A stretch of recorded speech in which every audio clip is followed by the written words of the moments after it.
वो दिन था 24 नवंबर और साल था 2005, जब बिहार में राबड़ी देवी सरकार का पतन हुआ और पहली बार भाजपा जदयू के गठबंधन के साथ बिहार में पूर्ण बहुमत वाली एनडीए की सरकार बनी।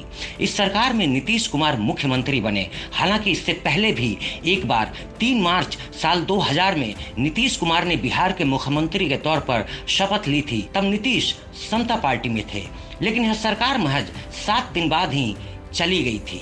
इस 7 दिन की सरकार में भी नीतीश कुमार को भाजपा का समर्थन हासिल हुआ था।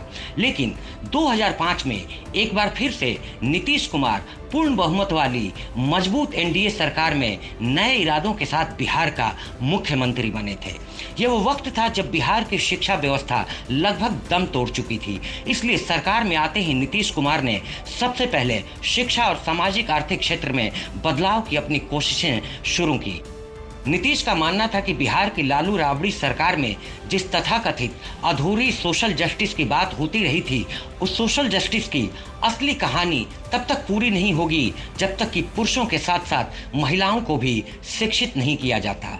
उस समय बिहार में माहौल कुछ ऐसा था कि ग्रामीण इलाकों में गरीब गुरबा और पिछड़े दलित समुदाय के लड़के भी स्कूल नहीं जाते थे।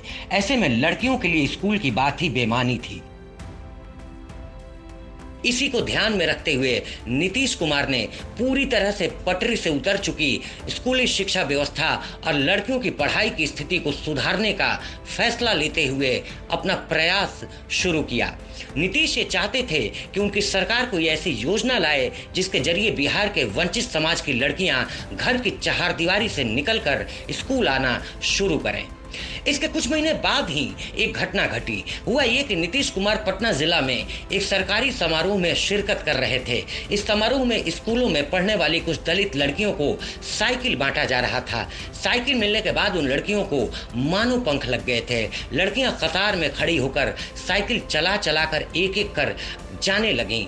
नीतीश कुमार उस नज़ारे को एकटक देखे जा रहे थे। उस मंजर को देख नीतीश कुमार मंत्रमुग्ध हो गए। यह नज़ारा नीतीश कुमार के दिलो दिमाग पर छा गया था और यहीं पर उनको समझ में आया कि लड़कियों को स्कूल तक लाने के जिस कवायद में वो लगे हैं, वो काम साइकिल के जरिए पूरा हो सकता है। और उसी वक्त उन्होंने अधिकारियों से कहा कि जल्द से जल्द आप लोग एक योजना तैयार करिए, हम सरकारी स्कूल में पढ़ने वाली तमाम लड़कियों को साइकिल देंगे। और इस तरह साल 2006-07 में बिहार की लड़कियों के लिए साइकिल योजना की शुरुआत हुई,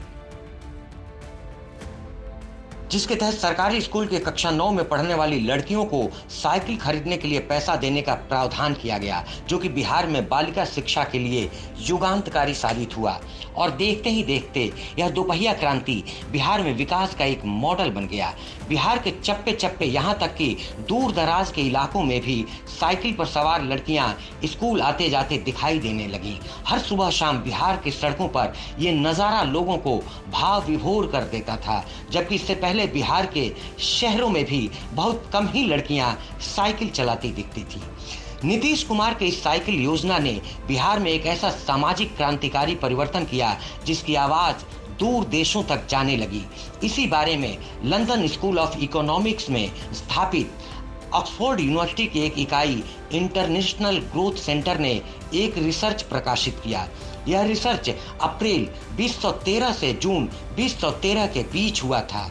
इसे इकोनॉमिक्स के प्रोफेसर नीतीश प्रकाश और एसोसिएट प्रोफेसर कार्तिक मुरलीधरन द्वारा किया गया था।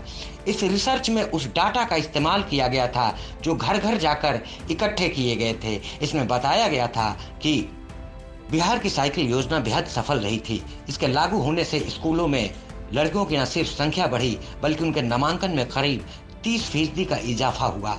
इसकी वजह से हाई स्कूल में छात्र और छात्राओं की संख्या के बीच का अंतर 40% कम हो गया था।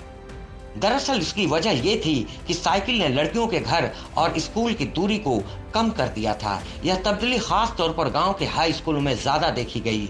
उस समय गांवों में स्कूल या +2 स्कूल कुछ दूरी पर हुआ करते थे।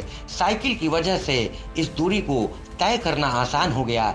लड़कियां शाम 4 बजे छुट्टी के बाद समय पर घर पहुंच जाती थीं। इससे माता पिता भी चिंता मुक्त रहते थे। इसकी वजह से बिहार की सामाजिक व्यवस्था नए रूप में ढलने लगी। यह बहुत बड़ा वैचारिक बदलाव भी था जो साइकिल की वजह से संभव हुआ। पहले माता पिता लड़कियों की पढ़ाई प्राइमरी या मिडिल स्कूल के बाद बंद करा देते थे, लेकिन साइकिल के घूमते हुए पहियों ने एक ऐसी खामोश क्रांति पैदा की जिससे शैक्षणिक स्थिति में आमूल-चूल परिवर्तन आ गया। इसकी कामयाबी के बाद छात्रों के लिए भी साइकिल योजना शुरू की गई। हालांकि ऐसा नहीं है कि साइकिल योजना पर कोई सवालिया निशान नहीं लगा। ऐसी कई शिकायतें भी मिली कि दुकानदार, अभिभावक और स्कूल की मिलीभगत से कई जगह फर्जी रसीद दिखाकर पैसे ले लिए जाते हैं। लेकिन इसके बावजूद यह योजना कई मामलों में गेम चेंजर साबित हुई। सबसे बड़ा चेंज तो ये कि साइकिल सीखने और चलाने के क्रम में लड़कियां गिरती थीं, उठती थीं, फिर गिरती थीं, फिर उठती थीं। इस साइकिल ने बिहार की लड़कियों को प्रयास करना और गिर गिर कर उठना भी सिखाया।